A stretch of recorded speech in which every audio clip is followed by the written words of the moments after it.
So a very good evening everyone, those who are joining over here right now. So basically today is our day 5 of this Python live class, and this is the 30 days Python programming we are going to learn in this particular sessions. So as I can see here, some of the people has just started joining the class. So in today's class we are going to learn about the concept of loops in Python programming. So आज की class में जो हम understand करने वाले हैं वो है आपका concept of loops in the Python programming. इसके पहले जो हमारे क्लासेस हो चुके हैं, डे 1 वाली क्लास में हमने एनाकोंडा नेविगेटर, जुपिटर नोटबुक कैसे इंस्टॉलेशन करना है, आईडीईज क्या होते हैं, इंटीग्रेटेड डेवलपमेंट एनवायरनमेंट, इनके बारे में सीखा था। डे नंबर 2 में हमने सीखा कि कैसे हम लोग पाइथन के बेसिक कॉन्सेप्ट को समझ सकते हैं। वेरिएबल्स की हमने बात की, ऑपरेटर्स की हमने बात की। डे 3 में हमने सीखा कि क्या क्या बिल्ट इन फंक्शंस होते हैं पाइथन में, और डे 4 में हमने सीखा कि क्या कुछ कंट्रोल फ्लो स्टेटमेंट्स होते हैं, जहां पे हमने इफ कंडीशन क्या होता है, एल्स इफ कंडीशन क्या होता है, इफ एलिफ कंडीशंस क्या होते हैं, इन सारी चीजों के बारे में हमने थोड़ा थोड़ा अंडरस्टैंड किया। आज की जो क्लास होने वाली है, इस क्लास में हम जो अंडरस्टैंड करेंगे that is the concept of loops. तो चाहे हम सी लैंग्वेज पढ़ें, C++ पढ़ें, या फिर हम पाइथन पढ़ें, हर जगह लूप्स का कॉन्सेप्ट, जिस भी प्रोग्रामिंग लैंग्वेज की हम बात करें, हर जगह हमें जो कॉन्सेप्ट देखने के लिए मिलता है that is the concept related to the loops. तो आज की क्लास बहुत इंपॉर्टेंट होने वाली है, क्योंकि कई बार हम इस लूप का कॉन्सेप्ट यूज करेंगे। अगर हम डेटा एनालिटिक्स का, डेटा साइंस का कोई भी प्रोजेक्ट करते हैं, तो भी उसमें कई बार हम पाइथन प्रोग्रामिंग के लिए वहां पे फॉर लूप का यूज करते हैं। So for loop is something that is very very crucial, जो कि बहुत इंपॉर्टेंट रोल प्ले करता है। तो इस पाइथन 30 डेज क्लास में आज की हमारी 5th क्लास है, लेकिन काफी सारे जिन स्टूडेंट्स का कहना था कि किस तरीके से हमें लेक्चर्स जो हैं वो अवेलेबल होंगे, तो मैं एक बार फिर से उन स्टूडेंट्स के लिए रिपीट कर देती हूँ कि इंडस्ट्रीज हेल्पिंग हैंड्स का जो एंड्रॉइड ऐप है, वहां पे आपको हर क्लास हो जाने के बाद हर क्लास का नोट्स जो है वो आपको वहां पे अवेलेबल हो जाएगा। So you can easily watch the notes also, you can easily watch the lectures also, right? Apart from this, इसके अलावा आपको जितने भी हमारे फ्री वर्कशॉप्स हो रहे हैं, उसके लिए नीचे डिस्क्रिप्शन में कल की क्लास में some of the student were asking कि अगर हमें 2-वे कॉन्वर्सेशन करना है और वर्कशॉप जो है वो ज्वाइन करना है, तो उसके लिए हमें कौन सा फॉर्म भरना पड़ेगा। तो उसके लिए मैं एक बार फिर से बता दूं कि नीचे जो आप लोग वीडियो देख रहे हैं, इसमें जस्ट नीचे आपको डिस्क्रिप्शन में एक फॉर्म दिया हुआ है, रजिस्ट्रेशन फॉर्म, जिसको भी आप फिल करके फ्री वर्कशॉप्स जो होते हैं हमारे संडे को, जिसमें हम पूरी कंप्लीट प्रोजेक्ट्स की बातें करते हैं, उसे भी आप लोग यहाँ पे ज्वाइन कर सकते हैं। So that is about it. और कुछ स्टूडेंट्स ऐसे भी होंगे जो अभी जॉब सर्च कर रहे होंगे, जो कि हो सकता है कि जिन्हें थोड़ा बहुत कॉन्सेप्ट आता हो, किसी ने पावर बीआई, किसी ने SQL, किसी ने डिफरेंट चीजें पढ़ी हो, और अभी बेसिकली आप लोग चाह रहे हो कि मैं पर्टिकुलरली जॉब्स के रिगार्डिंग सर्च करना चाहता हूँ। तो हाल ही में जो अभी जॉब्स डले हुए हैं, जैसे OLX में कुछ फ्रेशर्स के लिए जॉब डले हुए हैं, एडिडास के जॉब्स हैं, डेलॉयट कंपनी के जॉब है, तो ये कुछ जॉब अपडेट्स अगर आप जानना चाहते हैं तो आप हमारे व्हाट्सएप ग्रुप पे जुड़ सकते हैं, इसका भी लिंक नीचे डिस्क्रिप्शन पे मिल जाएगा। तो इसके अलावा यही कुछ क्वेरीज रहते हैं, इसलिए मैंने आप लोगों को ये क्वेरीज जो रहते हैं आप लोगों के काफी बार हमें रिसीव होते हैं। So right now what we are going to do is, आज की जो हमारी क्लास होने वाली, जिसपे हम लोग कॉन्सेप्ट्स लर्न करने पे ज्यादा फोकस करेंगे। So I am going to share here कि क्या क्या कॉन्सेप्ट्स हम लोग आज की क्लास में बेसिकली लर्न करने वाले हैं। तो आज की जो क्लास होने वाली है, ये concept of loops in Python के ऊपर आज की क्लास बेस्ड होगी। अब हम लोग सबसे पहले ये अंडरस्टैंड करते हैं कि जो कॉन्सेप्ट ऑफ लूप्स है, ये लूप्स क्या होता है, राइट? तो अगर हम बात करें यहाँ पे लूप्स की, तो लूप्स का जो कॉन्सेप्ट होता है, चाहे हम कोई भी प्रोग्रामिंग लैंग्वेज पढ़े, C++, सब में इसमें इसका यूज होता है। तो पहले लूप क्या होता है, इस बात को हम लोग समझ लेते हैं। In a computer programming, loops are used to repeat a block of code. Let's suppose for example, अगर आपको कोई एक मैसेज है, राइट, लेट्स सपोज यहाँ पे आपका कोई मैसेज है हेलो स्टूडेंट्स नाम का।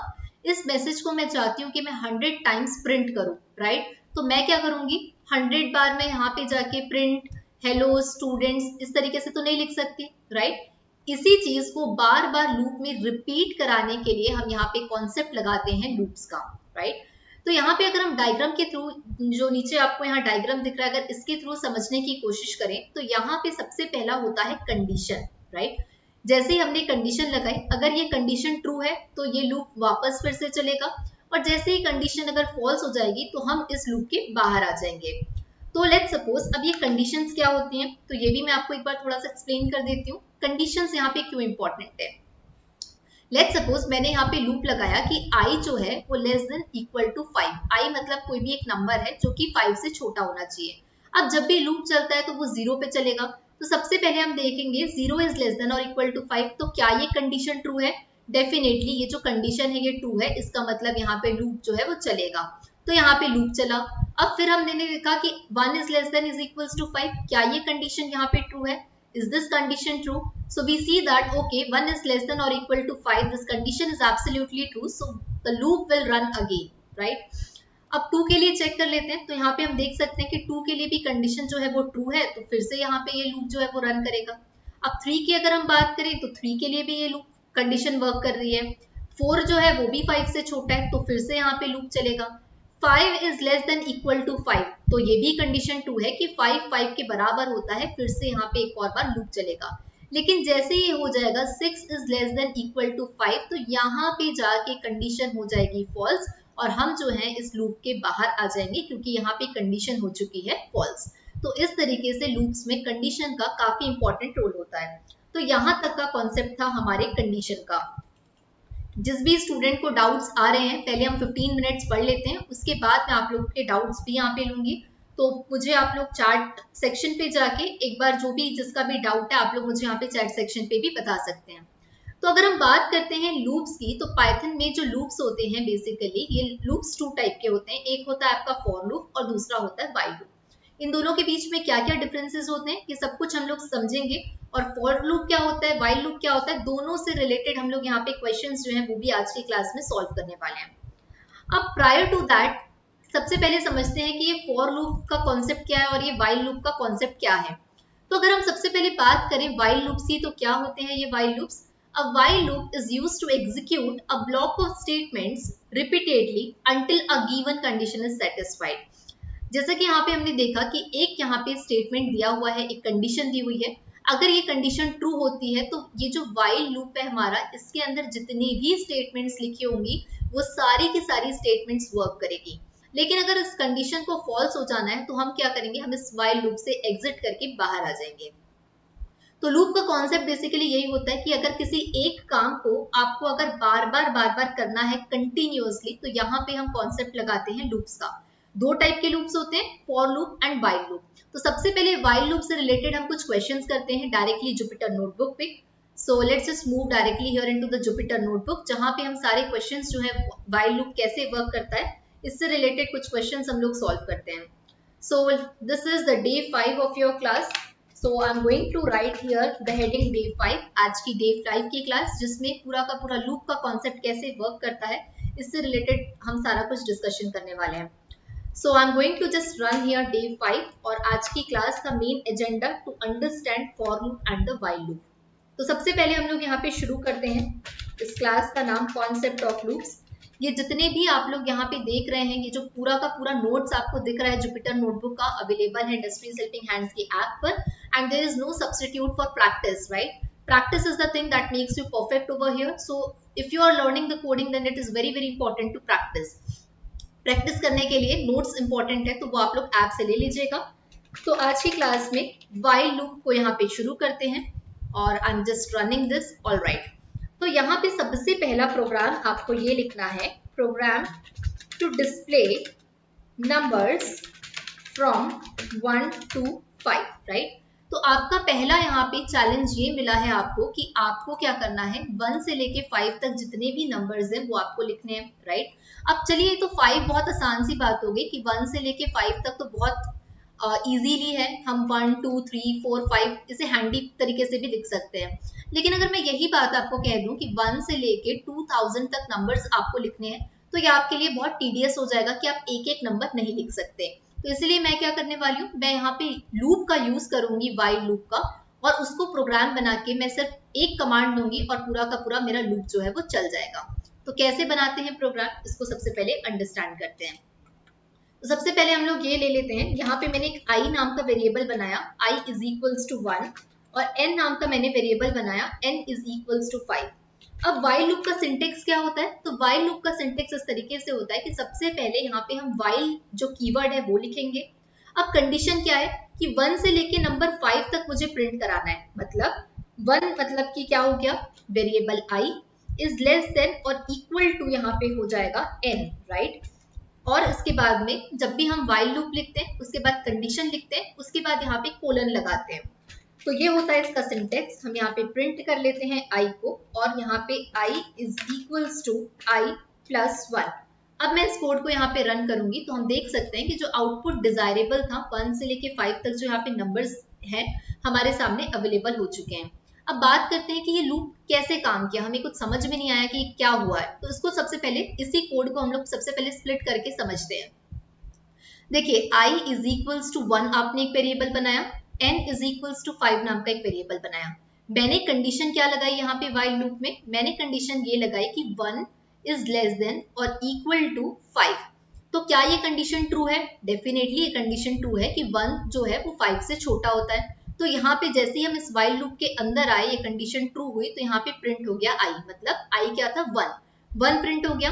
अब i is equals to i plus 1 हो गया, मतलब i की पहली वैल्यू क्या थी, 1 थी। अब 1 में प्लस 1 और ऐड हो गया, तो अब i की वैल्यू हो गई 2, राइट। अब क्या हुआ, अब फिर से यहाँ पे लूप चला। अब लूप की कंडीशन क्या हो गई, 2 इज लेस देन और इक्वल टू 5। क्या ये कंडीशन ट्रू है? डेफिनेटली ये कंडीशन ट्रू है। तो यहाँ पे फिर से लूप चला। अब i की वैल्यू क्या हो चुकी थी, 2। तो पहले हो गया 1 प्रिंट, अब उसके बाद हो गया प्रिंट 2।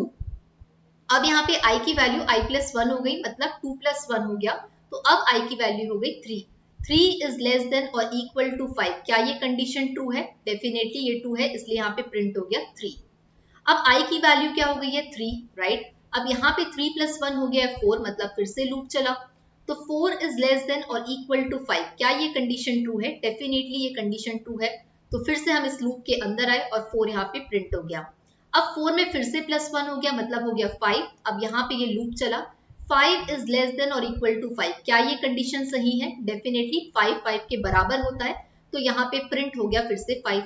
अब i की वैल्यू क्या हो गई है, i is equals to 5 plus 1, मतलब अब i की वैल्यू हो चुकी है 6। तो जैसे यहाँ पे हम while लूप के अंदर आए, तो अब कंडीशन हो गई है 6 और इज लेस देन और इक्वल टू 5। क्या ये कंडीशन ट्रू है? अब यहाँ पे जाके कंडीशन हमारी फॉल्स हो जाती है और हम इस लूप से बाहर आ जाते हैं और ये लूप हमारा 5 में आके रुक जाता है।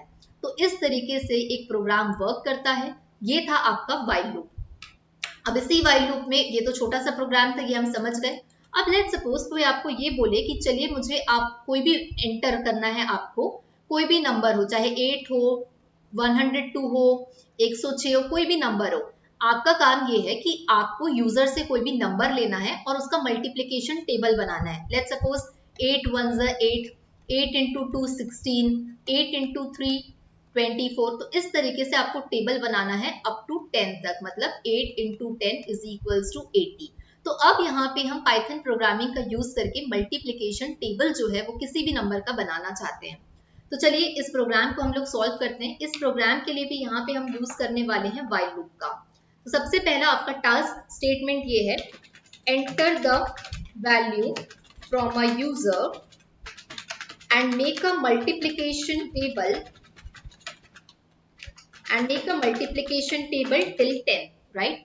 तो ये है आपका स्टेटमेंट, ये है आपका टास्क। अब इसी टास्क को एग्जीक्यूट करने के लिए हम बनाने वाले हैं प्रोग्राम। तो सबसे पहला काम क्या है, सबसे पहला काम ये है कि यूजर को बोले कि आप हमें कोई नंबर बता दीजिए जिस नंबर का हम मल्टीप्लिकेशन टेबल बना पाए।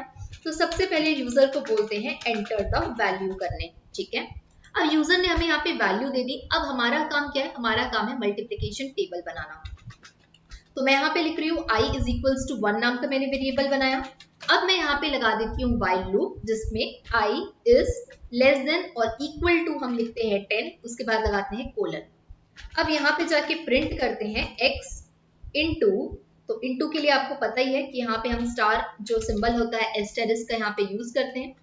i is equals to i plus 1 का यहाँ हम लोग यूज करेंगे, और उसके बाद में यहाँ पे हम लगा देते हैं print this is the multiplication table, right. अब इसी कोड को मैं यहाँ पे जाके रन कर रही हूँ। अब लेट्स सपोज यूजर ने वैल्यू डाला 8, तो हम यहाँ पे देख सकते हैं कि अब हमें पूरा 8 का टेबल मिल चुका है। 8 1 8, 8 2 16, अप टू 8 इंटू 10 80। तो अब ये प्रोग्राम वर्क कैसे किया, इस बात को हम लोग थोड़ा सा समझते हैं कि कैसे ये कोड वर्क किया। सबसे पहला स्टेप क्या था प्रोग्राम का, एंटर द वैल्यू। तो यहाँ पे यूजर ने वैल्यू क्या दी हमें 8, ठीक है। अब i इज इक्वल्स टू 1 नाम का हमने वेरिएबल बनाया। पहली कंडीशन पे हम आए 1 इज लेस देन और इक्वल टू 10। क्या ये कंडीशन सही है? डेफिनेटली ये कंडीशन सही है। ये कंडीशन जैसे ही सही हुई हम इस व्हाइल लूप के अंदर आ गए। अब इस व्हाइल लूप के अंदर आए तो हमें लिखा हुआ मिला प्रिंट x इंटू आई, मतलब x की वैल्यू क्या थी 8 यूजर ने दिया है, तो यहाँ पे बन गया 8 इंटू 1। तो 8 इंटू 1 क्या होता है, सबको पता है 8 इंटू 1 8 होता है, यहाँ पे हो गया प्रिंट 8। अब i की वैल्यू +1 हो गई, मतलब i की वैल्यू 2 हो गई। तो फिर से हम इस लूप के अंदर आए, 2 is less than equal to 10। क्या ये सच है, क्या ये कंडीशन यहाँ पे ट्रू है कि 2 जो है वो 2 इज लेस देन और इक्वल टू 10 है? डेफिनेटली ये जो कंडीशन हम यहाँ पे देख रहे हैं, this condition is absolutely true here, right. So now what we are going to do, अब जैसे ही यहाँ पे कंडीशन ट्रू हो गई तो अब यहाँ पे 8 इंटू 2, 8 इंटू 2 कितना होता है 16 होता है, तो हम देख सकते हैं यहाँ 16 प्रिंट हो गया, ठीक है। अब i की वैल्यू में फिर से +1 हो गया, मतलब अब i की वैल्यू हो गई 3। हम आ गए फिर से इस लूप में, 3 is less than equal to 10 और 8 इंटू 3 होता है कितना 24, तो यहाँ पे हो गया प्रिंट 24। अब फिर से i की वैल्यू हो गई 4, 4 is less than equal to 10, 8 into 4 होता है 32, तो यहाँ पे प्रिंट हो गया 32। तो इस तरीके से यहाँ तक लास्ट कंडीशन जो आएगी 10 इज लेस देन और इक्वल टू 10, राइट।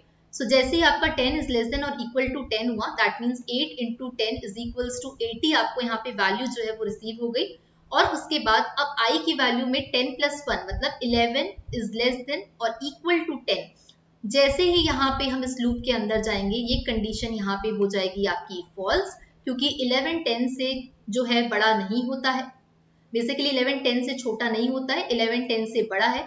यहाँ पे कंडीशन हो गई फॉल्स, और इस ब्लू वाले एरो को देखिएगा, जैसे ही कंडीशन फॉल्स हुई हम तुरंत इस लूप के बाहर आ गए, और इस लूप के बाहर क्या लिखा हुआ था, print this is the multiplication table. तो यहाँ पे प्रिंट हो गया this is the multiplication table. तो इस तरीके से वर्क करता है आपका व्हाइल लूप, राइट।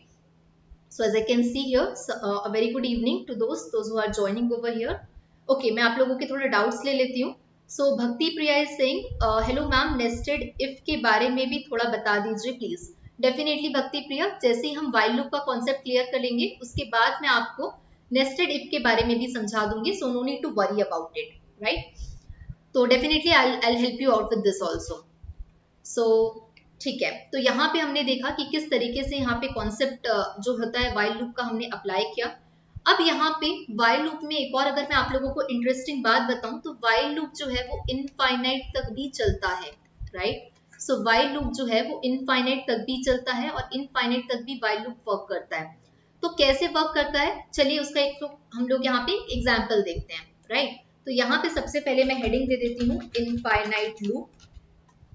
यहाँ पे हम जाएंगे, इसे हेडिंग के फॉर्मेट में इसको चेंज करते हैं, इसको रन करते हैं, ऑलराइट। तो यहाँ पे अब व्हाइल लूप इनफाइनाइट कैसे वर्क कर सकता है ये भी मैं आपको दिखा देती हूँ।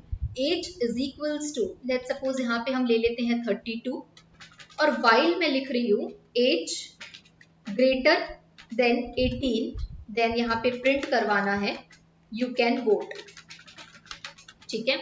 अब यहाँ पे हो क्या रहा है, ये जो मैंने यहाँ पे कंडीशन ली है, इसको मैं आपको अगर थोड़ा एक्सप्लेन कर दूं, तो यहाँ पे देखिएगा एज मैंने लिखा है 32, एज नाम का वेरिएबल बनाया। तो अगर हम इस कंडीशन पे जाएंगे, इस व्हाइल लूप के अंदर जाएंगे, तो यहाँ पे 32 इज ऑलवेज ग्रेटर देन 18। 32 चाहे कुछ भी हो जाए हमेशा 18 से बड़ा रहेगा, राइट।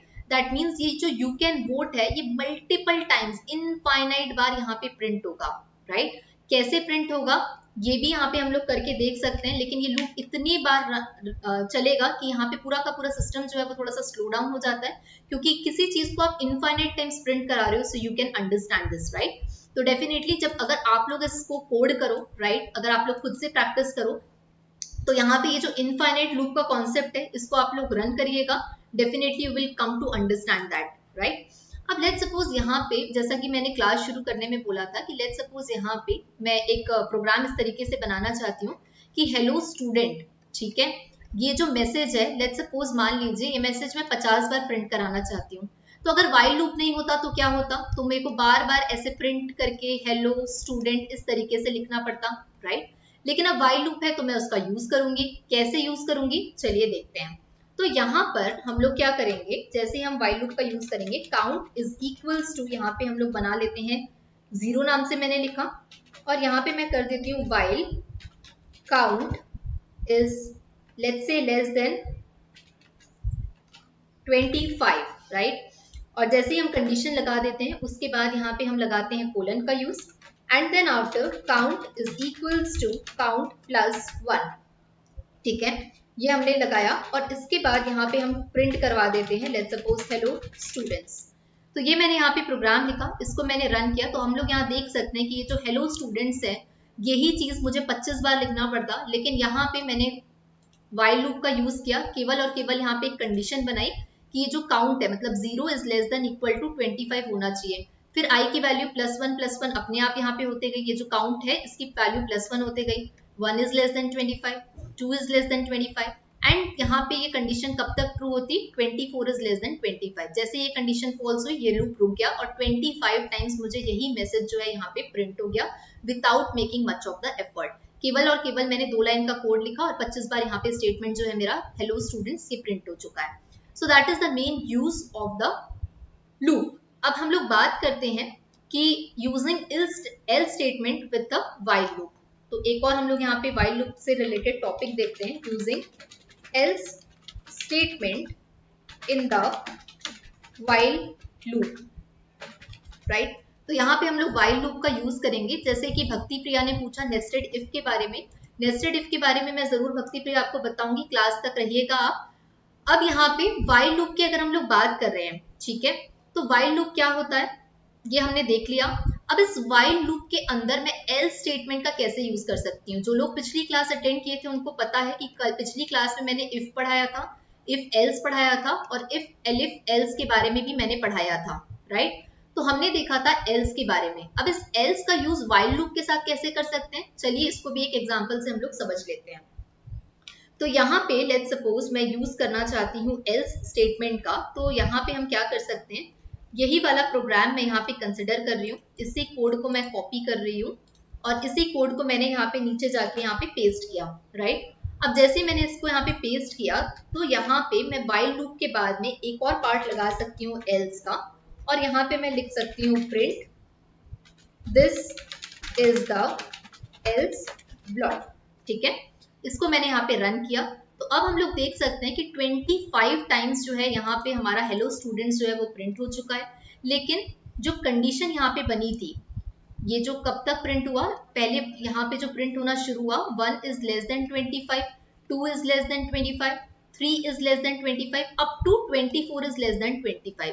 लेकिन जब वो वाली कंडीशन आई होगी कि क्या 25 से छोटा है, तब तो ये लूप क्या हो गया, तब ये लूप इटरेट होगा। ऐसा तो नहीं होता कि 25 से छोटा हो, 25 के बराबर है बट ऐसे छोटा तो नहीं होता, राइट।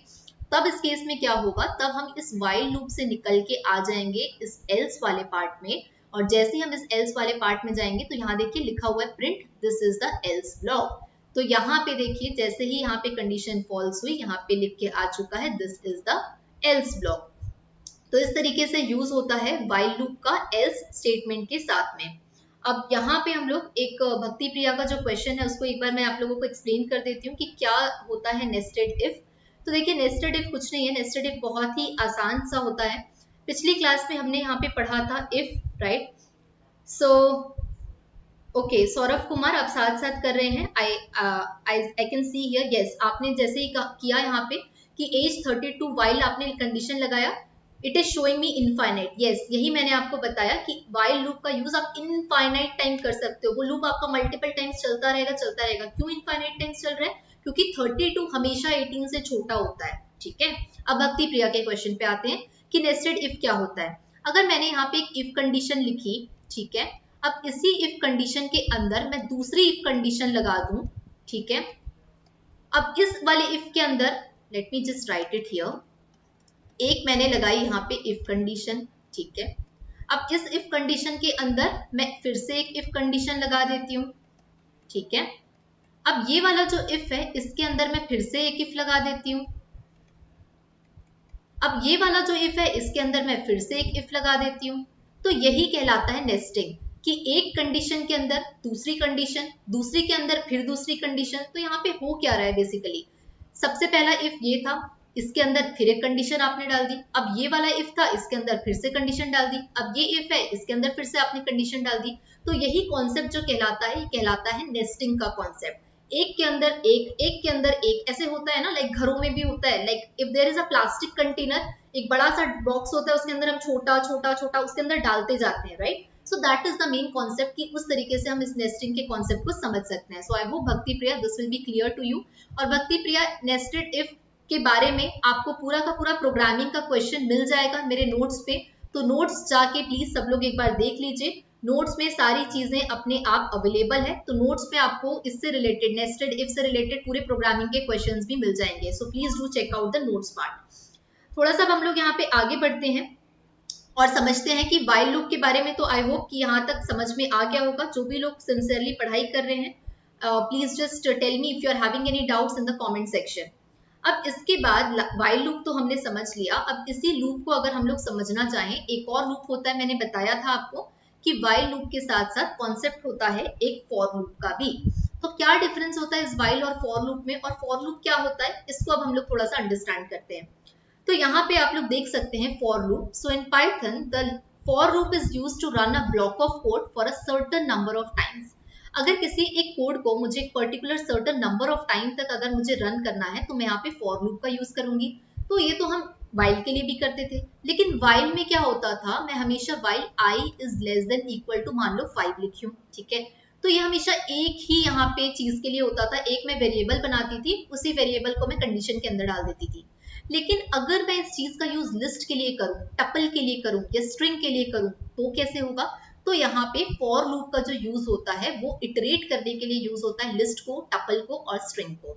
तो यहाँ पे मैं सबसे पहले, जिनको नहीं पता है लिस्ट क्या होता है वो भी आपको एक बार बता देती हूँ, टपल क्या होता है ये भी बता देती हूँ, और स्ट्रिंग्स भी मैं आपको एक बार एक्सप्लेन कर देती हूँ, ठीक है। तो यहाँ पे लिस्ट क्या होता है, सबसे पहले इसको समझते हैं। अगर किसी को पता है कि लिस्ट क्या होता है तो मुझे कमेंट करके जरूर नीचे बताइएगा, so that I would also know कि आप लोग क्या क्या टॉपिक्स के बारे में जानते हैं।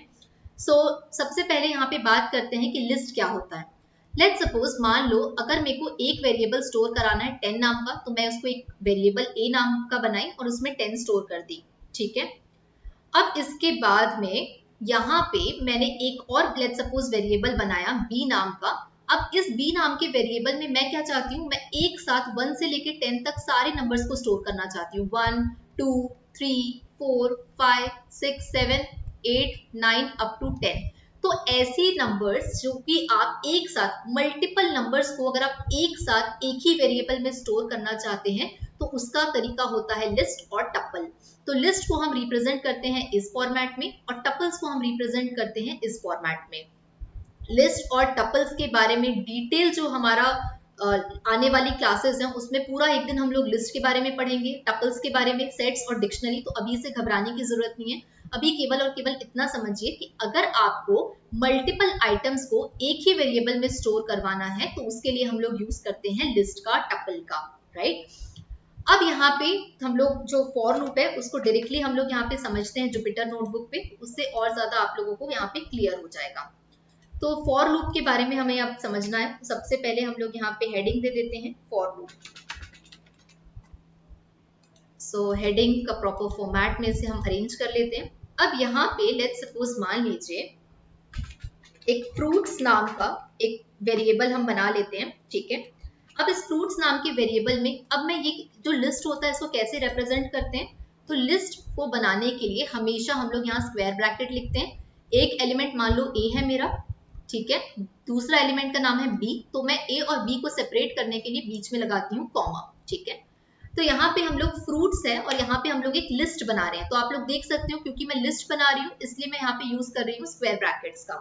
अब इस लिस्ट के अंदर हम लोग लिख लेते हैं, एक एलिमेंट है मान लीजिए एप्पल नाम का, ठीक है, दूसरा एलिमेंट है लेट्स सपोज बनाना नाम का, और इसी लिस्ट में एक और हम तीसरा एलिमेंट दे देते हैं, लेट्स सपोज उस एलिमेंट का नाम है मान लेते हैं चेरी, राइट। तो इस तरीके से मैंने यहाँ पे बना लिया एक लिस्ट। अब इस लिस्ट के अंदर मेरा काम क्या है, देखो अभी ये जो लिस्ट है इसके अंदर आपको एप्पल, बनाना, चेरी सब कुछ एक साथ दिख रहा है, मैं चाहती हूँ कि मुझे अलग अलग दिखे, एक लाइन में एप्पल आ जाए, दूसरे लाइन में बनाना आ जाए, तीसरे लाइन पे चेरी आ जाए, ठीक है। तो इस तरीके से जो है मैं आउटपुट चाहती हूँ, ठीक है। तो अब कैसे मुझे ये आउटपुट जो है वो मिल सकता है? सो आउटपुट मुझे इस तरीके से मिलेगा कि यहाँ पे मैं अगर फॉर लूप को अप्लाई करती हूँ तो मैं यहाँ लिख देती हूँ for x in fruits, right. और यहाँ पे मैंने इसको रन किया और यहाँ पे हम लिख देते हैं प्रिंट एक्स। अब मैं इसे यहाँ पे रन करती हूँ तो हम लोग यहाँ देख सकते हैं जो आउटपुट हम चाहते थे वो आउटपुट हमें यहाँ पे मिल चुका है, ये चीजें अलग अलग हो गई है। अब ये वर्क कैसे किया, तो सबसे पहले समझिए सिंटेक्स के बारे में। तो यहाँ पे फॉर लूप है इसलिए यहाँ पे हमने फॉर लिखा। अब उसके बाद में एक्स इन फ्रूट्स लगा दिया, मतलब ये जो एक्स नाम का मेरा वेरिएबल है वो इसमें गया तो उसको सबसे पहला एलिमेंट क्या मिला, एप्पल मिला। तो जैसे इसको एप्पल मिला इसने यहाँ पे प्रिंट एक्स मिला तो यहाँ इसने एप्पल प्रिंट कर दिया। अब फिर से ये लूप चला तो इसको सेकेंड एलिमेंट मिला बनाना, तो अब इसने यहाँ पे प्रिंट एक्स में क्या कर दिया, बनाना कर दिया, राइट। तो अब हमें ना एक छोटी सी बात यहाँ पे समझने की जरूरत है कि जब भी मैं फॉर लूप की बात करूं तो लिस्ट के अंदर जो भी आइटम स्टोर होते हैं, ठीक है। अब इस लिस्ट के अंदर एप्पल भी है, इस लिस्ट के अंदर बनाना भी है और इस लिस्ट के अंदर चेरी भी है। तो अब यहाँ पे एप्पल कौन सी लोकेशन पे है, तो यहाँ पे 0 पे है एप्पल, 1 पे है बनाना और 2 पे है चेरी। तो जब भी हम लोग लिस्ट के अंदर आइटम्स को स्टोर करते हैं तो वहां पे इंडेक्सिंग होती है। इंडेक्सिंग मतलब 0 पोजीशन से चालू होती है, 1 पोजीशन पे बनाना है, सेकंड पोजीशन पे चेरी है। तो हमेशा इस बात का ध्यान रखिएगा जब हम लिस्ट में मल्टीपल आइटम्स को स्टोर करेंगे तो हमेशा उसमें इंडेक्सिंग होगी, राइट। और ये जो इंडेक्सिंग आपकी होगी ये 0 से लेके शुरू होती है आपकी इंडेक्सिंग, राइट। तो इस तरीके से हमने यहाँ पे इंडेक्सिंग क्या होता है इसके बारे में समझा। अब इसी चीज में यहाँ पे जैसे ही मेरा लूप चला तो सबसे पहले आई की वैल्यू यहाँ पे जो चालू हुई एक्स की वैल्यू 0 से, तो a ऑफ 0 मतलब एप्पल था तो एप्पल प्रिंट हो गया, देन आफ्टर बनाना, देन आफ्टर चेरी, राइट। सो इस तरीके से यहाँ पे लूप जो है आपका वर्क किया। अब इसके बाद यहाँ पे हम जाते हैं और यहाँ पे एक और कॉन्सेप्ट को अंडरस्टैंड करते हैं, looping through a string, right. So यहाँ पे लूपिंग थ्रू अ स्ट्रिंग पे हम लोग जाते हैं, इसे प्रॉपर हेडिंग के फॉर्मेट में यहाँ पे देते हैं और इसको यहाँ पे रन करते हैं। अब लेट्स सपोज यहाँ पे एक मेरा वेरिएबल, एक मैं स्ट्रिंग बना लेती हूँ, लेट्स सपोज स्ट्रिंग का नाम मैं रख देती हूँ बनाना, ठीक है। अब मुझे आउटपुट क्या चाहिए, मुझे आउटपुट चाहिए BANANA, राइट। इस तरीके से मुझे आउटपुट चाहिए, मतलब कि एक ये जो वर्ड है इसमें से हर एक लेटर को मैं अलग अलग करके प्रिंट करना चाहती हूँ, ठीक है। तो ये हमें आउटपुट चाहिए। तो यहाँ पे इसके लिए क्या करना होगा, फॉर एक्स इन क्या वर्ड लेना चाहते हैं हम, लेट्स सपोज हम वर्ड जो लेना चाहते हैं वो है बनाना। अब इसके बाद यहाँ पे मैं प्रिंट कर देती हूँ डायरेक्टली एक्स। तो यहाँ पे देखिए मैं जैसे इसको रन करूंगी ये मुझे एरर बताएगा। एरर क्यों बता रहा है यहाँ पे, इसका ध्यान रखिएगा, यहाँ पे हमेशा कोलन लगाना है, राइट। तो हमेशा कोलन का ध्यान रखना है, चाहे आप इफ का यूज करो, फॉर लूप, व्हाइल लूप, तो कोलन हमेशा लगता है। तो अब हम देख सकते हैं कि जो हमारा डिजायर आउटपुट था वो पहुंच चुके हैं हम। अब हुआ क्या है इस पे, अब यहाँ पे जो फॉर लूप आपका लगा है एक स्ट्रिंग में लगा है, ये है BANANA, ठीक है। पहली बार यहाँ पे लूप चला, इसमें ये जो स्ट्रिंग्स है बी का जो पोजीशन है मान लो ये 0 है, ये 1 है, ये 2 है, ये 3 है, ये 4 है और ये 5 है। पहली बार लूप चला तो बी था तो यहाँ पे प्रिंट एक्स हमने लिखा है तो बी प्रिंट हो गया। फिर से एक बार लूप चला तो यहाँ पे ए था फिर ए प्रिंट हो गया। फिर से यहाँ पे लूप चला फिर एन प्रिंट हो गया। तो इस तरीके से आप स्ट्रिंग्स का यूज करके भी लूप के कॉन्सेप्ट को अप्लाई कर सकते हैं। अब एक चीज थोड़ी सी और समझते हैं फॉर लूप में। इस फॉर लूप में एक और कॉन्सेप्ट आता है जिसे हम कहते हैं रेंज का कॉन्सेप्ट, ठीक है। अब मान लीजिए आपको मैं बोलती हूँ कि एक काम करिए, मुझे ना आप वैल्यूज प्रिंट करके दे दो 50 तक, ठीक है। 50 तक मेरे को वैल्यू चाहिए और मेरी वैल्यू जो है वो शुरू होना चाहिए 3 से। तो 3 से 50 के बीच में जितने नंबर्स हैं मुझे वो नंबर्स आप प्रिंट करके दे दीजिए। तो ये 3 से 50 क्या हो गया, एक रेंज हो गया, राइट। तो फॉर लूप का यूज करके हम रेंज का भी यहाँ पे अप्लाई कर सकते हैं। कैसे कर सकते हैं इसको यहाँ पे थोड़ा सा समझिएगा। अब देखिए फॉर का मैं यहाँ पे यूज कर रही हूँ, फॉर एक्स इन रेंज। अब मैं यहाँ पे रेंज लेट्स सपोज मान लो दे देती हूँ 25, ठीक है। और इसके बाद हम यहाँ पे प्रिंट कर लेते हैं एक्स को। इसको मैंने रन किया तो जैसे ही हमने यहाँ पे देखा इसको रन किया, यहाँ पे हमें 0 से लेके 24 तक यहाँ पे वैल्यूज मिल रही है। तो जो रेंज फंक्शन होता है यहाँ पे अगर मैं बात करूं तो ये 0 से चालू होता है और हमने यहाँ पे 25 दिया है, मतलब ये जो प्रिंट मुझे लास्ट नंबर होगा वो 24 होगा। इसलिए क्यों ऐसा हुआ, क्योंकि रेंज फंक्शन जो हमेशा वो n-1 तक प्रिंट करता है। आपने n क्या दिया 25, तो 25 - 1 क्या होता है 24, इसलिए आप यहाँ देख सकते हैं लास्ट नंबर जो यहाँ पे प्रिंट हुआ है दैट इज योर 24। तो इस तरीके से भी यहाँ पे आप रेंज फंक्शन का यूज कर सकते हैं। अब लेट्स सपोज मैं चाहती हूँ कि नंबर ना 25 तक तो मेरे को चाहिए, लेकिन वो नंबर चालू होना चाहिए 3 से। तो मैं यहाँ पे क्या करूंगी, मैं यहाँ पे लिख सकती हूँ 3,25। अब मैंने इसको रन किया तो अब देख सकते हैं आप लोग यहाँ पे कि अब नंबर जो है मेरा शुरू हो रहा है 3 से। पहली बार में मैंने कोई नंबर नहीं दिया था इसलिए डिफॉल्ट वो 0 से चालू हुआ, लेकिन इस बार मैंने बता दिया सिस्टम को कि मुझे 3 से नंबर चाहिए, तो यहाँ पे मुझे नंबर 3 से मिल रहा है और यहाँ पे नंबर एंड हो रहा है 24 पे। So that is about it, right. तो ये बेसिकली कुछ महत्वपूर्ण बातें हैं जो हमें ध्यान में रखना चाहिए। मैं थोड़ा आप लोगों के डाउट्स ले लेती हूँ, मुझे चैट बॉक्स पे बताइए कुछ अगर डाउट्स हैं तो। Let me just check it out here. All right, could you please tell me why it is showing me infinite? Yes Saurabh, definitely I'll tell you कि क्यों आपको ये infinite शो हो रहा है। तो यहाँ पे देखिए, आपने ये जो प्रोग्राम लिया था, ये प्रोग्राम आपने बनाया था एज इज इक्वल्स टू आपने 32 रखा, ठीक है। उसके बाद आपने व्हाइल लूप में कंडीशन लगाई एज इज ग्रेटर देन 18, तो 32 यहाँ पे आपने लिया है, राइट। एज क्या है 32, तो 32 इज ग्रेटर देन 18, तो 32 तो हमेशा ही 18 से ज्यादा होगा ना, राइट। तो ये जो लूप है ये एक बार चला तो भी 32 बड़ा है। 32 एक ऐसा एग्जाम्पल है कि 32 इज ग्रेटर देन 18, ये हमेशा ही होगा, राइट। आप कोई भी सिनारियो में चले जाओ, हमेशा 32 18 से बड़ा होगा, इसीलिए। और उसके बाद आपने लिखा यू कैन वोट, तो हर बार आपको यहाँ पे दिखाएगा यू कैन वोट, तो ये इनफाइनाइट बार चलेगा क्योंकि 32 हमेशा ही 18 से बड़ा है। इसी प्रोग्राम को ना मैं थोड़ा सा अगर आपको रन करके दिखाऊं, so let me just run this code, तो आप यहाँ पे देख सकते हैं। Late me just show you here. अब आप यहाँ पे देख सकते हैं कि ये जो लूप है मेरा इनफाइनाइट टाइम चल रहा है। इवन ये मेरा नीचे में इसको सही तरीके से स्क्रॉल भी नहीं कर पा रही हूँ क्योंकि ये लूप जो है यहाँ पे देखिएगा, I am just going to show you here. All right, just give me a second. ये लूप अब इतने बार इनफाइनाइट बार चल रहा है कि सौरभ आपका भी ये बीच में स्टक हो गया होगा, राइट। क्योंकि कोई भी लूप को अगर आप एक बार एग्जीक्यूट कर दो और वो मल्टीपल टाइम्स, मतलब आप इनफाइनाइट समझ रहे हो जिसको हम गिन भी नहीं सकते हैं। क्यों ऐसा हो रहा है यहाँ पे देखो, यू कैन वोट हमेशा इतने बार मुझे आ गया, क्यों ऐसा हुआ, क्योंकि 32 इज ऑलवेज ग्रेटर देन 18 और आपने यहाँ पे लगा दिया व्हाइल लूप, तो हर कंडीशन में ये ट्रू होगा और ये मल्टीपल टाइम्स चलेगा। आप लोग यहाँ देख सकते हैं कि यहाँ पे दिखा रहा है Jupiter notebook is not responding. तो अगर आप कोई ऐसे प्रोग्राम को रन कर देते हो जो कि इनफाइनाइट बार चले, तो वो हमेशा ही रन होता रहेगा, right. So you need to stop it. तो इस तरीके से था इनफाइनाइट लूप का कॉन्सेप्ट, जो कि मैंने आपको रन करके भी दिखा दिया। और जैसे ही मैंने इसे रन किया, right now here my Jupyter notebook is completely stuck, right. तो ये था आज की क्लास के सारे concepts, right. Saurabh, I think अभी समझ में आ चुका होगा आपको। और जैसा कि मैंने बताया कि अभी यहाँ पे देखो इतने बार वो इनफाइनाइट हो गया, इसलिए वो अभी भी वर्क कर ही रहा है, वो चल ही रहा था, ठीक है। तो ये हमारी क्लास थी आज की, जिसमें हमने कॉन्सेप्ट जो है फॉर लूप का समझा, हमने कॉन्सेप्ट जो है बेसिकली समझने की कोशिश की व्हाइल लूप की।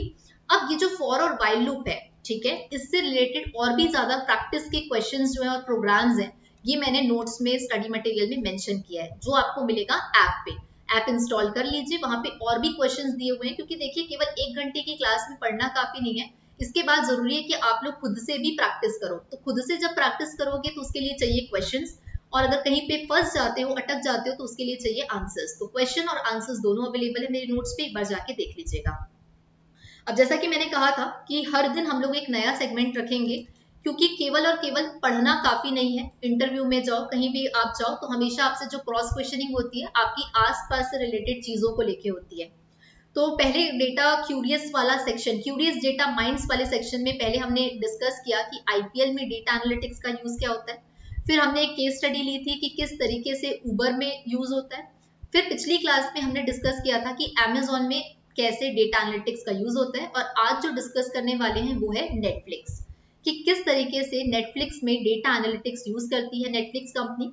तो पहले हम लोग थोड़ा सा इस कंपनी के बारे में जानते हैं। तो basically the company like till 2022 end, this company Netflix is having 231 million global paid users. तो हम लोग समझ सकते हैं कि कितने ज्यादा 231 लोग, मिलियन लोग, it's really a very big number. तो इतने जो है ये तो पेड कस्टमर्स हैं नेटफ्लिक्स के। अगर हम बात करें तो नेटफ्लिक्स में 12,000 से ज्यादा एम्प्लॉइज हैं टिल 2022। कंपनी का रेवेन्यू देखें तो 3,000 से ज्यादा करोड़ का इनका रेवेन्यू है। कैलिफोर्निया की कंपनी है और इनके फाउंडर्स के बारे में हम देख सकते हैं। तो देखो, जो कंपनी है, जो नेटफ्लिक्स कंपनी है, वो 1997 से शुरू हुई है। आप लोगों को भी याद होगा कि पहले मोबाइल्स के पहले का जो जमाना था, जब हमारे पास में कीपैड वाले फोन आते थे, उस समय में अगर हमें कुछ मूवी देखना होता था ना, तो उस समय आते थे DVDs, right? I hope you guys remember. तो उस समय आते थे डीवीडी। डीवीडी में क्या होता था, 5 in 1 मूवीज आते थे और हम लोग अपने समर वेकेशन में बहुत सारे डीवीडीज के थ्रू में मूवीज देखते थे। तो ये जो कंपनी है नेटफ्लिक्स, उसकी भी शुरुआत इसी तरीके से हुई थी। ये डीवीडी रेंटल कंपनी थी, राइट? अब जैसे जैसे टेक्नोलॉजिकल एरा आया, चेंजेस होना चालू हुआ और ये लाइव स्ट्रीमिंग पे आ गई। तो अगर हम बात करें कि नेटफ्लिक्स जो है वो अगर एक डेटा एनालिस्ट, डेटा साइंटिस्ट या डेटा इंजीनियर किसी को भी अगर हायर करती है, तो वो क्यों हायर करेगी और इस कंपनी का रेवेन्यू मॉडल क्या है, इसको हम लोग थोड़ा सा समझते हैं। तो देखिए, यहाँ पे जितने भी स्मार्ट टीवी कंपनीज हैं, ये नेटफ्लिक्स के पार्टनर्स हैं। जितनी भी गेमिंग इंडस्ट्री है, वो इसकी पार्टनर है। और हमने कई बार देखा है कि बहुत सारी मूवीज जो होती है, राइट, ऐसे बहुत सारे फेमस वेब सीरीज है, जैसे मनी हाइस्ट, राइट, और भी बहुत सारे ऐसे एग्जाम्पल्स हैं जो कि अपनी मूवी बनाते हैं और उसके बाद नेटफ्लिक्स को वो सेल आउट कर देते हैं और फिर नेटफ्लिक्स जो है उसे अपने प्लेटफॉर्म पे दिखाती है। तो कुछ इस तरीके से पार्टनर्स हैं नेटफ्लिक्स के। अब नेटफ्लिक्स का पैसे कमाने का तरीका क्या क्या है? तो नेटफ्लिक्स के होते हैं सब्सक्रिप्शन प्लान, बेसिक, स्टैंडर्ड और प्रीमियम। तो यही इसका रेवेन्यू मॉडल होता है। अब ये जो रेवेन्यू है, इसको बूस्ट करने के लिए कंपनी क्या यूज कर रही है? आपको अगर कोई मूवी मुझे दिखाना है तो उसके लिए क्या टेक्नोलॉजिकल यहाँ पे यूजेज हो रहा है? तो यहाँ पे सबसे इंपॉर्टेंट है आपके एल्गोरिथम्स, आपका डेटा, राइट? तो क्या क्या डेटा का यहाँ पे यूजेज होता है और कैसे नेटफ्लिक्स डेटा एनालिटिक्स को यूज करती है, इसको हम लोग थोड़ा सा यहाँ पे अंडरस्टैंड करते हैं। तो देखिए क्या होता है, जब भी हम लोग नेटफ्लिक्स ओपन करते हैं तो कुछ डेटा ऐसा होता है कि आप जो है, मैंने नेटफ्लिक्स इंस्टॉल किया क्योंकि मेरे को मूवी देखना था, तो कुछ डेटा मैं प्रोएक्टिवली, वॉलेंटरली दे रही हूँ नेटफ्लिक्स को। क्या क्या दे रही हूँ? जैसे कि मेरा नाम, email address, payment method, telephone number, ratings और रिव्यूज, ये मैं खुद से प्रोवाइड कर रही हूँ। लेकिन इसके अलावा भी मैं क्या क्या एक्टिविटीज कर रही हूँ नेटफ्लिक्स में, वो भी डेटा नेटफ्लिक्स अपने पास रखता है। जैसे late me just show you here. Alright, तो ये डेटा तो मैंने एक्टिवली दे दिया, मैंने ऐप इंस्टॉल किया, मुझसे डिटेल्स मांगी, मैंने दे दी। अब नेटफ्लिक्स वो डेटा तो रखा ही, लेकिन इसके अलावा वो कौन कौन सा डेटा ऑटोमेटिकली कलेक्ट कर रहा है? आपका आईपी एड्रेस, आपका वॉच हिस्ट्री। अगर मैंने नेटफ्लिक्स इंस्टॉल किया और उस पर जाके मैं लेट्स सपोज सर्च कर रही हूँ, लेट्स सपोज कोई भी मैं मूवी सर्च करूं, लेट्स सपोज स्पाइडरमैन, ठीक है, तो यहाँ पे ये जो स्पाइडरमैन मैंने सर्च किया है ना, वो भी डेटा नेटफ्लिक्स के पास स्टोर है। तो मैंने वॉच हिस्ट्री क्या किया, मैंने सर्च क्या किया, मैंने कितना टाइम स्पेंड किया। लेट्स सपोज ये स्पाइडरमैन मूवी में मैंने मान लो 1 आवर दिया, ठीक है। अब इसके अलावा मान लो टाइटैनिक एक मूवी है, इसको देखने में मैंने लेट्स सपोज मान लीजिए 1.5 आवर दिया। तो नेटफ्लिक्स को ये पता चल रहा है कि मैं कौन सी मूवी कितने टाइम तक देख रही हूँ और ये भी डेटा स्टोर हो रहा है। ये मैं नेटफ्लिक्स को बता तो नहीं रही हूँ, लेकिन मैं नेटफ्लिक्स ऐप में ये सारी एक्टिविटीज कर रही हूँ, इसके कारण यहाँ पे पता हो रहा है, राइट। अब यहाँ पे interactions with the customer service, तो ये सारा डेटा नेटफ्लिक्स के साथ जाते जा रहा है। आपका डेमोग्राफिक एरिया क्या है? आप लोग कई बार ऐप इंस्टॉल करोगे तो आपसे पूछता है आपका लैंग्वेज प्रेफरेंस, राइट, आपसे पूछता है कि आपका डेमोग्राफिक एरिया क्या है। मान लो अगर मैं कोई साउथ साइड से हूँ तो मुझे साउथ इंडियन मूवीज ज्यादा दिखाएगा, राइट। आपका इंटरनेट ब्राउजिंग का बिहेवियर, तो कुछ डेटा ऐसा होता है ऐप में जो आप खुद से देते हैं और कुछ डेटा ऐसा होता है कि अगर आप ऐप में एक्टिविटी करते हैं, अगर एक मूवी का नाम भी सर्च करते हैं, तो वो डेटा भी नेटफ्लिक्स अपने आप स्टोर करता है, ठीक है। अब ये तो बात हो गई नेटफ्लिक्स में डेटा को स्टोर करने की। अब इस डेटा से मेरे रेवेन्यू का क्या लेना देना, इस डेटा से डेटा एनालिटिक्स का क्या लेना देना।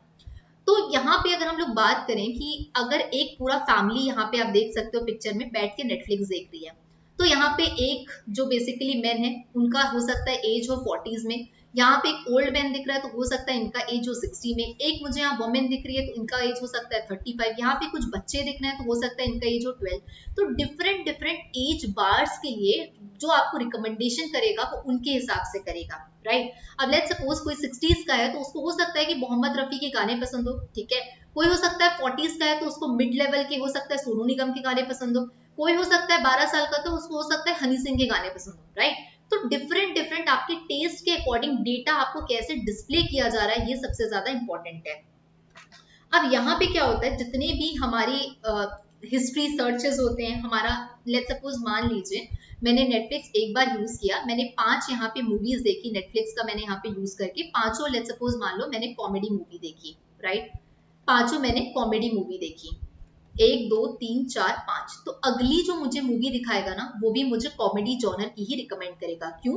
क्योंकि नेटफ्लिक्स को पता है कि मेरा टेस्ट क्या है, मैंने पिछले क्या क्या सर्चेस किए हैं, उसी के हिसाब से मेरा यहाँ पे रिकमेंडेशन सिस्टम वर्क करेगा। अब ये रिकमेंडेशन सिस्टम काम कैसे करता है, तो ये रिकमेंडेशन सिस्टम काम करता है मशीन लर्निंग एल्गोरिथम्स पे बेस्ड होता है, राइट। तो ये सारी चीजें भी आप लोगों को अंडरस्टैंड करना होता है। Let me just take some of the doubts here. Rajiv is saying, ma'am data analytics course करने के बाद कौन कौन सी जॉब्स के लिए एलिजिबल हो जाते हैं? देखिए, अगर आप डेटा एनालिटिक्स का कोर्स करते हैं राजीव, तो डेटा एनालिस्ट के साथ साथ आप चाहे बिजनेस एनालिस्ट बनना चाहें तो ये सारे जॉब रोल्स के लिए आप एलिजिबल हो जाते हैं। चाहे आप एक पर्टिकुलर प्रोजेक्ट से रिलेटेड प्रोजेक्ट एनालिस्ट बनना चाहें तो ये जॉब रोल के लिए भी आप एलिजिबल हो जाते हैं। अगर आपको डेटा से रिलेटेड सारे स्किल्स आते हैं और लेट्स सपोज आपका जो जॉब है वो किसी एंटरटेनमेंट इंडस्ट्री पे लग रहा है या किसी स्पोर्ट्स इंडस्ट्री पे लग रहा है, तो आप एक स्पोर्ट्स एनालिस्ट की तरह भी उस डेटा को रेक्टिफाई कर सकते हो। तो देखिए, मोस्ट इंपॉर्टेंट है कुछ स्किल्स का आना, पाइथन, पाइथन के libraries, SQL, power BI, Tableau, right, and Excel.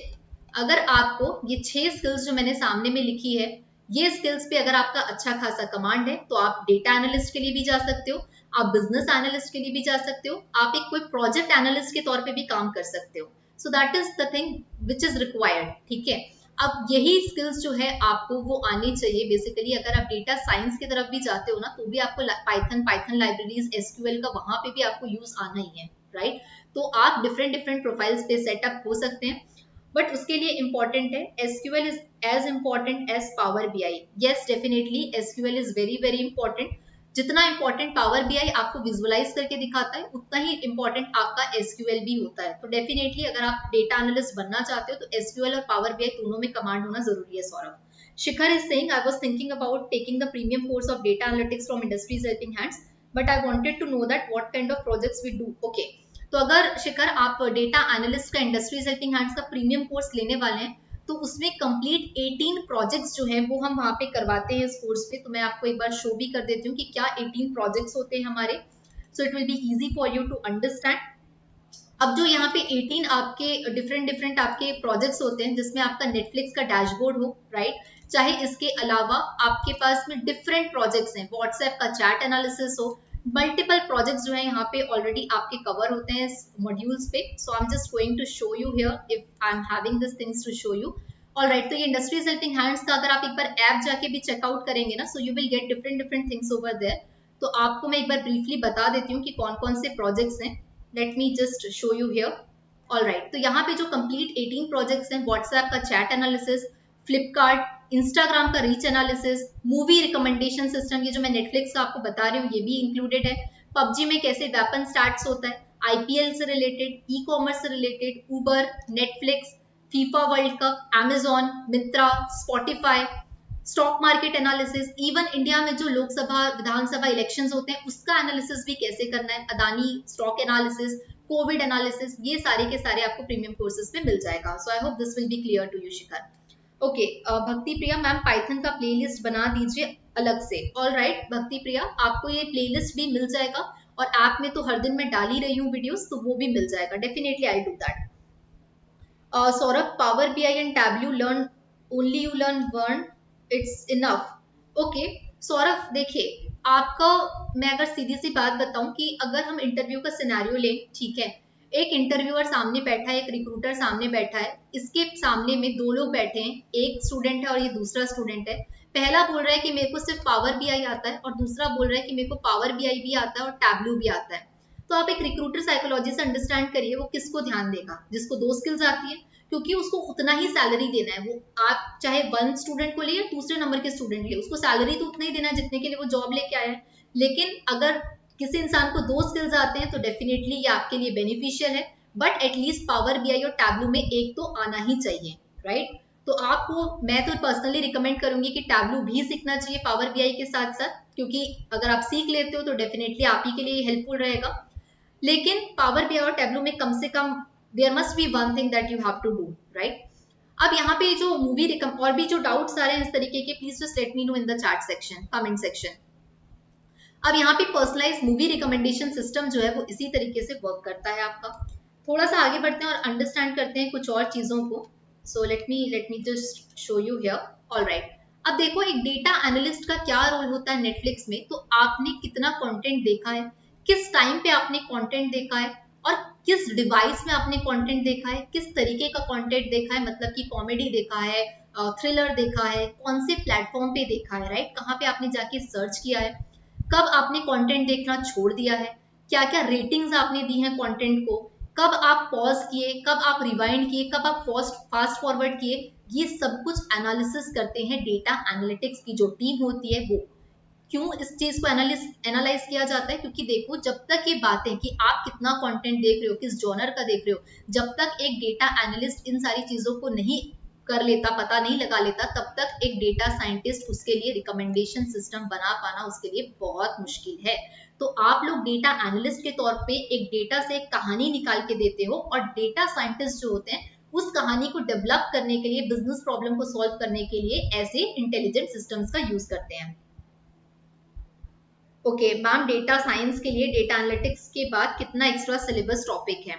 तो बेसिकली राजीव देखिए, जैसा कि मैंने बताया कि Python, SQL, power BI, Tableau, Python libraries, ये तो आपको आना ही चाहिए। अगर आप डेटा साइंटिस्ट बनना चाहते हैं तो उसके लिए आपको फिर जरूरी होता है कि आप मशीन लर्निंग एल्गोरिथम्स जो है वो पढ़ें। देखिए मैं सबसे पहले ना आपके बैकग्राउंड के हिसाब से अगर आपको ओपिनियन दूं, तो अगर आप एक ऐसे स्टूडेंट हो जिसको अभी तक आप नॉन टेक्निकल बैकग्राउंड से आते हो और अभी तक आपने कोई भी प्रोग्रामिंग कोडिंग का आपको नॉलेज नहीं है, तो सबसे पहले आप डेटा एनालिस्ट का सिलेबस कंप्लीट करिए, जॉब लीजिए। उसके बाद 1-2 साल इंडस्ट्री में वर्क करते करते सीखिए मशीन लर्निंग, डीप लर्निंग सीखिए, स्टैटिस्टिक्स सीखिए, फीचर इंजीनियरिंग सीखिए, कंप्यूटर विजन सीखिए। तो ये सारी स्किल्स आप अगर अपने प्रोफाइल पे जोड़ते जाते हैं तो फिर आप डेटा साइंटिस्ट की तरफ जा सकते हैं। अगर आप पहले से टेक्निकल बैकग्राउंड के हो, आपको कोडिंग, पाइथन, बाकी सारी चीजें आती है, पावर बीआई आता है, एसक्यूएल आता है, तो आप डायरेक्ट डेटा साइंटिस्ट के लिए जाइए। लेकिन अगर आपको ये सारी चीजें नहीं आती है तो पहले डेटा एनालिस्ट का सिलेबस कंप्लीट करिए, उसके बाद समझिए मशीन लर्निंग एल्गोरिथम, क्योंकि मशीन लर्निंग अपने आप में ही इतना बड़ा डोमेन है। Deep learning, statistics, feature engineering, computer vision, तो आपको पहले बेसिक तो आना ही चाहिए, उसके बाद ही हम आगे बढ़ सकते हैं। बिना बीटेक किए कोई एमटेक नहीं कर सकता, बिना बीकॉम किए कोई एमकॉम नहीं कर सकता। तो पहले जरूरी है कि आप ग्रेजुएशन कर लो, उसके बाद पोस्ट ग्रेजुएशन में जाओ। ठीक उसी तरीके से डेटा एनालिस्ट, अगर आप नॉन टेक बैकग्राउंड से आते हो तो पहले डेटा एनालिस्ट का करिकुलम कंप्लीट कर लो, उसके बाद फिर डेटा साइंस के करिकुलम की तरफ आगे बढ़ सकते हो, राइट। अब यहाँ पे हम लोग थोड़ा सा और आगे बढ़ते हैं इसके रिगार्डिंग। तो चाहे रिकमेंडेशन सिस्टम बनाना हो, चाहे कंटेंट डेवलप करना हो, चाहे आपका ऑपरेशंस हो, हर जगह आज की डेट में डेटा एनालिस्ट का यहाँ पे यूज सबसे ज्यादा बढ़ चुका है। अगर मैं आपको एक और थोड़ी सी इंपॉर्टेंट बात बताऊं ना, तो यहाँ पे जो बात अंडरस्टैंड करने वाली है, एक और इंपॉर्टेंट फीचर बता देती हूँ। आज की डेट पे देखो, अगर अब मैं नेटफ्लिक्स में जाऊँ, मुझे इस तरीके से ब्लरी इमेज दिखे, राइट, स्पाइडरमैन मूवी का यहाँ पे इमेज है, कोई इसको देखना पसंद नहीं करेगा।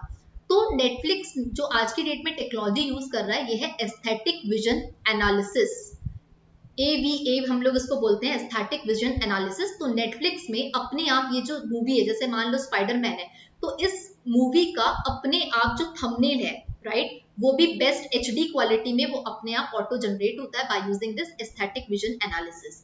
तो इस तरीके से हम लोग देख सकते हैं कि नेटफ्लिक्स केवल एक मीडिया कंपनी, एक पिक्चर दिखाने की कंपनी नहीं रह गई है।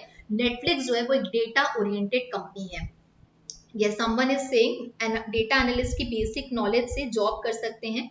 Definitely mister Gupta is asking this. देखिए मिस्टर गुप्ता, आपने जैसा सवाल मुझसे पूछा है ना, कि आपको जैसा मैंने बताया कम से कम 6-7 स्किल्स सीख लो, SQL, power BI, Tableau, Python, Python libraries, advanced Excel, इतना आपके लिए काफी होता है एक फ्रेशर के तौर पे जॉब लेने के लिए। लेकिन जब आप इंडस्ट्री में चले जाते हो ठीक है। इंडस्ट्री में जाने के बाद आप फिर अपने आप को अपडेट करिए कि ठीक है मैं डेटा एनालिस्ट तो बन चुका हूँ, अब मैं थोड़ा मशीन लर्निंग भी सीखना चालू करता हूँ, मैं थोड़ा डीप लर्निंग सीखना चालू करता हूँ, ताकि आप एक जॉब में रहते हुए दूसरे जॉब में डेटा साइंटिस्ट की तरफ स्विच कर पाए।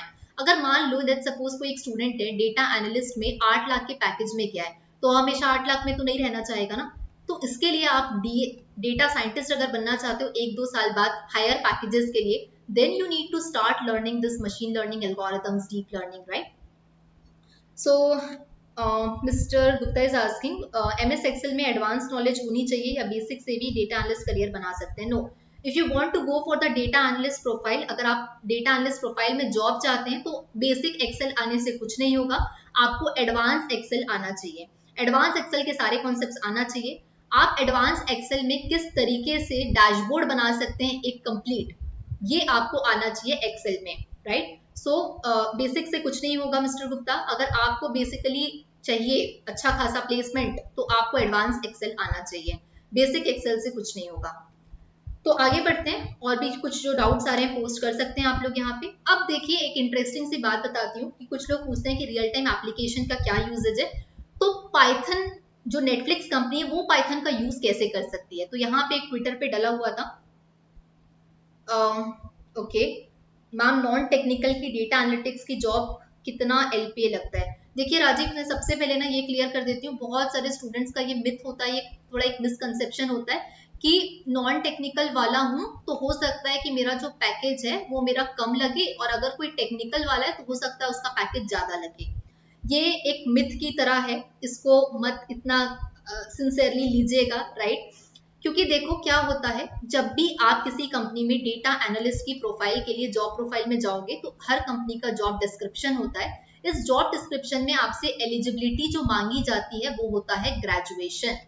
कहीं नहीं लिखा होता कि टेक वाला चाहिए या नॉन टेक वाला चाहिए, लिखा होता है graduation.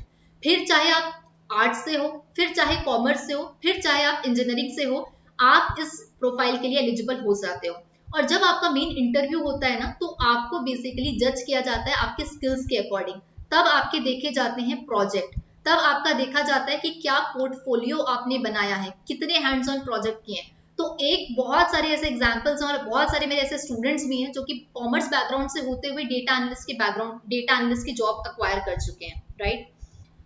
Saurav is saying, ma'am, I'm working as a data analyst, but I'm using Excel in advance. But I know Power BI basic of SQL, and I applied lot of companies, but did not get any response. ठीक है, तो Saurabh basically देखिए, आपने कहा कि मैं एक data analyst की तरह काम कर रहा हूँ कहीं पे, और एक्सेल पे आप वर्क कर रहे हैं, बट आपको पता है कि पावर बीआई और एसक्यूएल भी आपको आता है, लेकिन आपको कहीं से कोई रेस्पॉन्स नहीं आ रहा है। तो देखिए मैं सबसे पहले ये क्लियर कर देती हूँ कि जिस किसी भी स्टूडेंट को रिस्पॉन्स नहीं आ रहा है उसका सबसे बड़ा जो मिसकंसेप्शन, जो गलती वो कर रहा है, वो तो पहली चीज है आपका रिज्यूमे। तो सबसे पहले अपना रिज्यूमे सुधार लो। अब रिज्यूमे जो है आज की डेट में हम लोग को लगता है कि हम ही लोग स्मार्ट हैं, एक रिज्यूमे बना के भेज दिए, सोचते हैं कि चलो काम खत्म। लेकिन आज की डेट में जो रिज्यूमे है ना, उसके लिए भी कंपनी स्मार्ट हो गई है। एटीएस सिस्टम यूज होता है, मतलब एप्लीकेंट ट्रैकिंग सिस्टम यहाँ पे यूज होता है, ठीक है? ये क्या होता है, एक एआई सॉफ्टवेयर होता है। आप अगर अपने रिज्यूमे में सही कीवर्ड्स नहीं लिखोगे जो कि उस जॉब डिस्क्रिप्शन से मिलता जुलता हो, आपका कीवर्ड कहीं पे भी शॉर्टलिस्ट नहीं होगा, आपका रिज्यूमे कहीं पे भी शॉर्टलिस्ट नहीं होने वाला।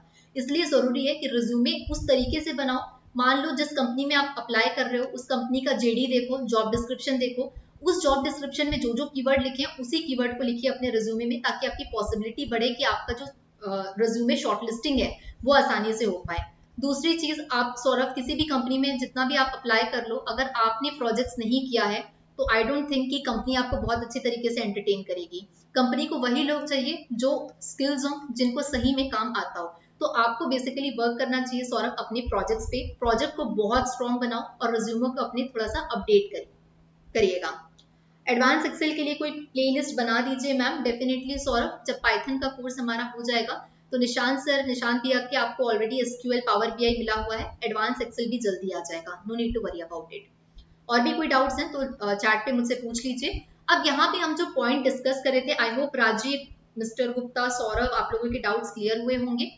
अब यहाँ पे जो लोग मुझसे पूछ रहे थे ना कि पाइथन, नेटफ्लिक्स पाइथन का क्या क्या कनेक्शन है, तो देखिए पाइथन केवल हम लोग जो है आसान तरीके से तो अभी हम लोग यहाँ पे समझ रहे हैं, तो यहाँ पे एक बात को थोड़ा सा अंडरस्टैंड कर लेते हैं कि नेटफ्लिक्स जो है ना वो भी पाइथन का यहाँ पे यूज करता है। जैसा कि आप लोग देख सकते हैं, Python helps Netflix reroute nearly a third of the internet traffic in just 10 minutes. तो नेटफ्लिक्स जो जैसी कंपनी है वो भी यहाँ पे पाइथन का यूज करती है अपने ट्रैफिक को यहाँ पे मैनेज करने के लिए, डेटा को सही तरीके से मैनेज करने के लिए। तो ये जो पाइथन अभी आप लोग पढ़ रहे हो, ये केवल और केवल हम नौकरी लगाने के लिए बस नहीं पढ़ रहे हैं एक पर्टिकुलर जॉब के लिए, जॉब में जाने के बाद भी आपको यहाँ पे यूज आने वाला है। तो नेटफ्लिक्स जैसी कंपनी भी पाइथन का यूज करती है सीडीएन इंफ्रास्ट्रक्चर के लिए। आपके जो विजुअलाइजेशन टूल्स होते हैं, जो लाइब्रेरीज होती है, वो नेटफ्लिक्स जैसी कंपनी भी यूज करती है पाइथन का डेटा को एक्सप्लोर करने के लिए, डेटा को क्लीन करने के लिए। और जो जुपिटर नोटबुक पे हम लोग यहाँ पे काम कर रहे हैं, आप देख सकते हैं कि बहुत सारे ऐसे कोड टास्क जो है वो जुपिटर नोटबुक में नेटफ्लिक्स जैसे कंपनीज जो है वो भी पाइथन का यहाँ पे यूज करते हैं। सो can you repeat again my answer? All right, Mr. Gupta, could you please just let me know कि आपका क्या क्वेश्चन है?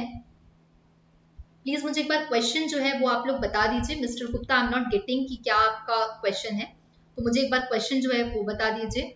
सौरभ, आप कह रहे हैं कि मैंने काफी सारे प्रोजेक्ट्स जो किए हुए हैं, बट हमेशा रेक्टिफाई करो कि क्या आपने जो प्रोजेक्ट्स किए हुए हैं क्या वो क्वालिटी प्रोजेक्ट्स हैं, राइट? मैं भी ऐसे कह सकती हूँ कोई भी स्टूडेंट कि मैंने 10 प्रोजेक्ट किए हैं, लेकिन वो 10 प्रोजेक्ट अगर मेरे बहुत ही बेसिक लेवल के हैं तो मुझे तो कोई रिस्पॉन्स नहीं करेगा, राइट? और दूसरी इंपॉर्टेंट बात है, आप किसी भी इंटरव्यू में जाओ तो उसके लिए भी इंपॉर्टेंट है आपका कम्युनिकेशन पार्ट। अगर मैं 15 मिनट के इंटरव्यू में सही तरीके से खुद को एक्सप्रेस नहीं कर पा रही हूँ, so that will be not of any use ना। तो हमें थोड़ा सा कम्युनिकेशन का भी प्रैक्टिस करना आना चाहिए सौरभ। तो सौरभ, सबसे पहले आप एक काम करिएगा, आप सबसे पहले अपना रिज्यूमे जो है उसको एक सही तरीके से बनाइए, प्रोफेशनल की तरह अपना रिज्यूमे बनाइए। प्रोजेक्ट्स देखिए कि क्या कुछ प्रोजेक्ट्स एडवांस लेवल के, उनको पहले मेंशन करिए और थोड़ा सा कम्युनिकेशन की प्रैक्टिस करिए Saurabh. Mister Gupta, could you please just let me know कि क्या आपका, ओके ठीक है, शायद आपने ये पूछा था। ओके, एमएस एक्सेल में एडवांस नॉलेज होना जरूरी है या बेसिक से भी हो सकता है? जैसा मैंने बताया मिस्टर गुप्ता, जो कि आपका प्रोफाइल है डेटा एनालिटिक्स का, इसके लिए आपको पढ़ना पड़ता है एडवांस एक्सेल। बेसिक एक्सेल बहुत लोगों को आता है, बेसिक एक्सेल सीख के कोई इंसान डेटा एंट्री ऑपरेटर बन सकता है, लेकिन आपको अगर डेटा एनालिस्ट बनना है तो आपको एडवांस एक्सेल आना चाहिए, राइट? तो प्लीज एडवांस एक्सेल सीखिए, बेसिक एक्सेल से ज्यादा कुछ नहीं होना जाना है। अगर प्लेसमेंट चाहिए तो please focus for the advance Excel, right? तो ये डेटा एनालिटिक्स का जो डैशबोर्ड है पावर बीआई पे बना हुआ, निशांत भैया का ऑलरेडी ये डला हुआ है, राइट? तो ये भी एक बार आप लोग देख सकते हैं यूट्यूब पे, खुद से बनाने की कोशिश कर सकते हैं। तो अभी शायद मिस्टर गुप्ता आपका आंसर क्लियर हो गया होगा कि बेसिक से कुछ नहीं होगा, एडवांस पढ़ना पड़ेगा। अब यहाँ पे जैसा कि मैंने बताया था कि इसमें देखिए मैं बहुत ज्यादा आप लोगों के क्वेश्चंस जो हैं केवल पढ़ पढ़ के ही जान पा रही हूँ। ऐसा नहीं हो पा रहा है कि आप लोग भी मुझे बोल पाए और मैं भी आपको बोल पाऊँ, टू वे कॉन्वर्सेशन नहीं हो पा रहा है। तो मैंने पिछली क्लास में भी बताया था, Amazon का ये जो कंप्लीट आप लोग डैशबोर्ड देख रहे हो पावर बीआई का, और इसी चीज को पाइथन में करके यूज करके कैसे हम डैशबोर्ड बना सकते हैं, ये भी आप लोग चाहें टू वे कॉन्वर्सेशन अगर करना, 21 अप्रैल को फ्राइडे के दिन शाम के 7 बजे क्लास है। ये वाली क्लास होती है गूगल मीट पे, जिसका लिंक आपको मिल जाता है, बट लिंक के लिए आपको नीचे ना रजिस्ट्रेशन फॉर्म का आपको मिल जाएगा, ठीक है? तो प्लीज जाके रजिस्ट्रेशन फॉर्म जो है उसको भर दीजिए अगर आप चाहते हैं कि टू वे कॉन्वर्सेशन करके इस Amazon का डैशबोर्ड बनाने के लिए हम लोग पावर बीआई का यूज करेंगे, हम लोग पाइथन का यूज करेंगे, और पाइथन की कुछ एडवांस लाइब्रेरीज जैसे कि पांडास, नमपाई, मैटप्लॉटलिब, इन सारी चीजों का हम लोग यूज करने वाले हैं। तो ये क्लास होगी 21 अप्रैल के दिन फ्राइडे को शाम के 7 बजे। जो भी स्टूडेंट इंटरेस्टेड हो नीचे जाके रजिस्टर कर दीजिए। और इस तरीके के जो डैशबोर्ड का प्रोजेक्ट्स है, जैसा कि सौरभ बोल रहे थे, तो आप इस तरीके के जो प्रोजेक्ट्स हैं ये भी अपने रिज्यूमे में मेंशन कर सकते हैं सौरभ। डेफिनेटली रिज्यूमे में अगर ऐसे प्रोजेक्ट्स मेंशन होते हैं तो आपको रिस्पॉन्स जरूर मिलेगा। तो और भी अगर किसी के कुछ क्वेरीज हो, कुछ डाउट्स हैं, तो आप लोग मुझे कमेंट सेक्शन जो है, जो लोग बाद में देखते हैं वीडियोस, वो मुझे कमेंट सेक्शन हमेशा अवेलेबल होता है, कमेंट सेक्शन पे जाके बताइएगा। और यहाँ पे हम लोग जो, जैसा कि क्लासेस अभी बैक टू बैक हो रही है, हम लोग फिर से कल इसी टाइम पे मिलेंगे। कल हमारा होने वाला 6 बजे से क्लास डे 6, जिसमें हम लोग एक और नया कॉन्सेप्ट नए टॉपिक के साथ पढ़ना शुरू करेंगे। तो मिलते हैं फिर कल की क्लास में हम लोग। And thank you all for all your patience for listening. I am looking forward to meet you tomorrow at the same time at the